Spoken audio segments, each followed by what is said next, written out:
सद्गुरू गंगागिरी महाराजांवर श्रद्धा असणाऱ्या कुटुंबांची भक्ती पिढ्यानपिढ्या बेटावर होती. त्यामुळे परंपरेनुसार बेटावर संबंध असणारी अनेक घराणे होती. त्यांचे श्रद्धास्थान नारायणगिरी महाराज होते. अशाच एक होत्या हंसाबाई काशीनाथ पिंगळे नादीच्या. त्यांच्या पतीचे लवकर निधन झाल्यामुळे त्या एकट्या होत्या. त्यांना मुलबाळ नव्हते. त्या बेटावर राहण्यासाठी आल्या तेव्हा बेटावर कायमस्वरूपी वास्तव्याला येणाऱ्या त्या पहिल्या महिला होत्या. अनेक वर्ष तिथे राहिल्या. वारसा हक्काने मिळालेली वैजापूर तालुक्यातील नादी गावातील गट नंबर 114 मधील 29 एकर जमीन त्यांनी बेटाला दान केली होती. महंत नारायणगिरी महाराज विरक्त वृत्तीचे होते. त्यांना कसलाही मोह नव्हता. ते चटकन कुणावरही विश्वास ठेवायचे. मनाचा मोठेपणा त्यांच्याकडे होता. निर्भीड असल्याने फटकन बोलू शकत होते. त्यांना स्वतःहून कुणाकडूनही काही मागायचे नसल्यावर ते कुणाचाही दबाव मान्य करत नसायचे. त्यांची वृत्ती क्षमाशील होती. इसवी सन 1969 साली गोदावरीला महापूर आला. संपूर्ण बेटाचा परिसर जलमय झाला. गंगागिरी महाराज समाधीवर पाणी आले. बेटातील प्राणी, विद्यार्थी जे शक्य असेल त्यांना बेटाबाहेर काढले. पाण्याची पातळी वाढतच होती. पुस्तके, पोथी, साठवणीतील वस्तू सर्व पुराच्या पाण्यात वाहून गेले.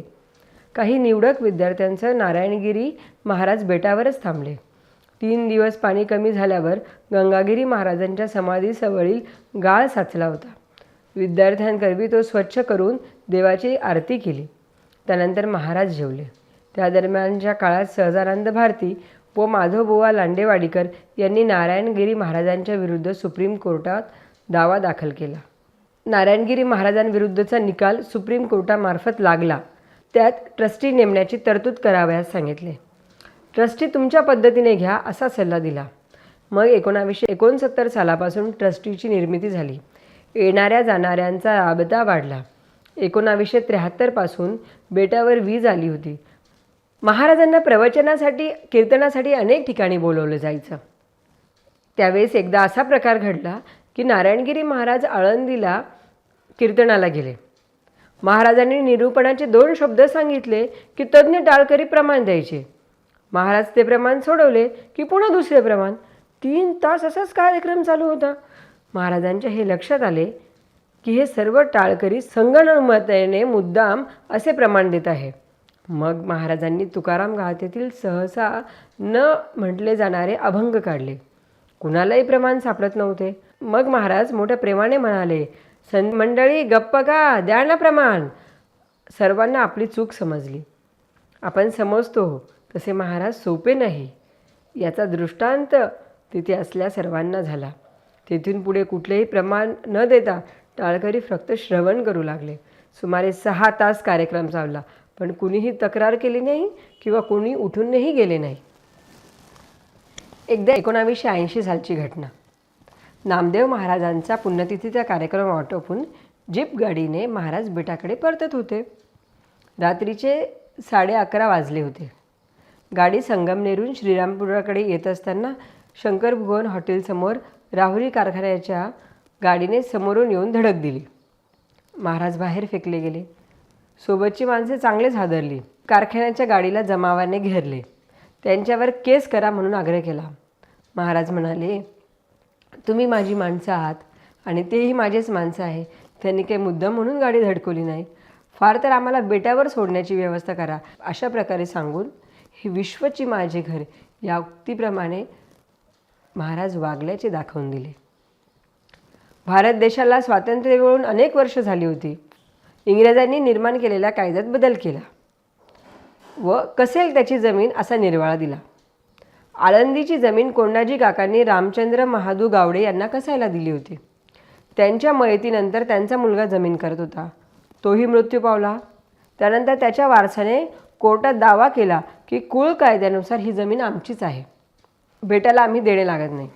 पण नारायणगिरी महाराजांनी ही जमीन ट्रस्टच्या मालकीची असल्यामुळे ती आमची आहे असा दावा केला. त्यामुळे पुढील अनेक वर्ष या संदर्भातही केस चालू होती. तारखा पडत होत्या आणि त्या तारखांना उपस्थित राहावे लागत होते. 1984 साली महाराज पंढरपूरला गेले होते. तेथे त्यांना श्री उपलभ नावाचे गृहस्थ भेटले. त्यांनी आपल्या 28 गुंठे जागा विकायची होती. त्यांनी नारायणगिरी महाराजांना विचारले. त्यावेळेस महाराजांकडे एवढी रक्कम नव्हती. अनेकांच्या मदतीने महंत नारायणगिरी महाराजांनी 1984 साली पंढरपुरामध्ये 29 गुंठे जागा मठासाठी खरेदी केली. नारायणगिरी महाराजांचे कार्य प्रगतीपथावर चालत होते. काशी अहलाबाद येथे कुंभमेळा होत होता. त्यावेळी कुंभमेळ्याला हजेरी लावून काशी, अलाहाबाद, गोकुळ, वृंदावन, मथुरा, दिल्ली येथे जाण्याचा योग महाराजांना आला होता. दिमतीला शिष्य परिवार होताच. नंतर यथाअवकाश महाराजांनी चारीधाम, सप्तपुरी, 12 ज्योतिर्लिंग, अष्टविनायक ह्या सर्वांचेही दर्शन घेतले. आमदार रामकृष्ण बाबा व नारायणगिरी महाराज यांच्यात चांगलीच एकनिष्ठता होती. 1990 साली होणाऱ्या सप्ताहाचा नारळ रामकृष्ण बाबांनी घेतला होता. सप्ताह परसोळा साखर कारखान्यामार्फत घेतला गेला. यात सप्ताहात ऐतिहासिक सप्ताह म्हणू शकतो, कारण यानंतर होणारे सप्ताह मोठे, नियोजनबद्ध व स्मरणात राहील असे झाले. सप्ताहाचे नियोजन महाराजांचे गुरुबंधू शिवगिरी उर्फ नारायण ताता बाजाठाणकर करत असायचे. पत्रव्यवहार, नियोजन, व्यवस्थापन हे सर्व तात्या पाहत असत. महंत नारायणगिरी महाराजांनी सप्ताह एक विशिष्ट उंचीवर नेऊन ठेवला होता. सप्ताहास मोठ्या प्रमाणात जनसमुदाय येत असायचा. योगीराज गंगागिरी महाराजांनी रोवलेला सप्ताहरूपी झेंडा महंत नारायणगिरी महाराज फडकवत होते. भक्तांचा महापूर येत होता. सप्ताहात प्रचंड मोठ्या जनसमुदायाचे बोधन महंत नारायणगिरी महाराज परखडपणे करायचे. अनेक शब्दात भाविकांची कान उघडणी करायचे. महंत नारायणगिरी महाराज विरक्त वृत्तीचे होते. त्यांना कसलाही मोह नव्हता. ते चटकन कुणावरही विश्वास ठेवायचे. मनाचा मोठेपणा त्यांच्याकडे होता. निर्भीड असल्याने फटकन बोलू शकत होते. त्यांना स्वतःसाठी कुणाकडूनही काहीही मागायचे नसल्याने ते कुणाचाही दबाव मान्य करत नसायचे.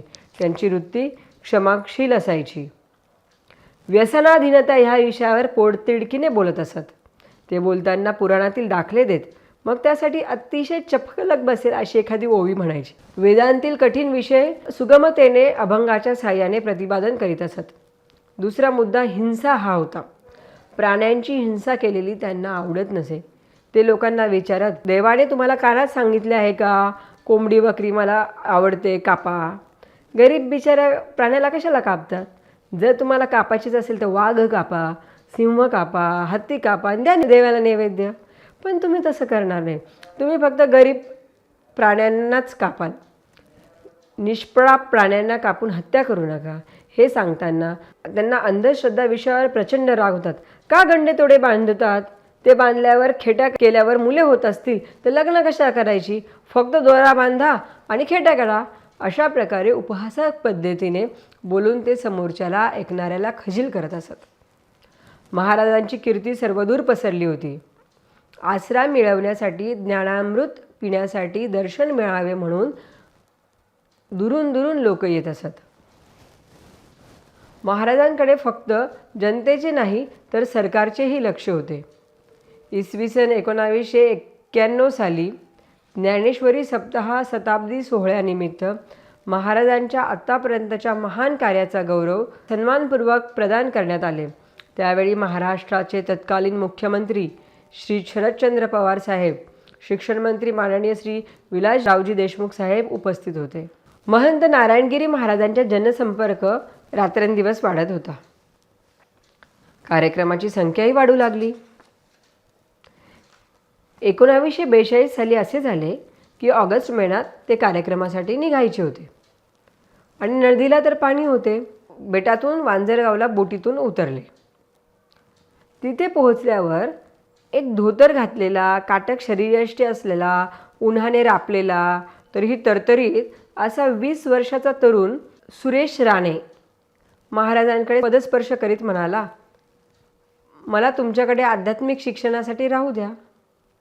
महाराजांना पुढे कार्यक्रमाला जायचे होते. ते घाईतच म्हणाले, राजा हो, 12 वर्ष झाली दुष्काळ आहे, खायला नाही, इथे स्वयंपाक करावा लागतो, कामे करावे लागतात. 4-2 दिवस राहा, मग जा आपल्या गावाला. असे म्हणून सोबत असणाऱ्या एका शिष्याला त्यांना बेटावर पोचण्याची व्यवस्था करा, जेवखाऊ घाला, आम्ही 2 दिवसांनी आल्यावर बोलू, असे म्हणून कार्यक्रमास निघून गेले.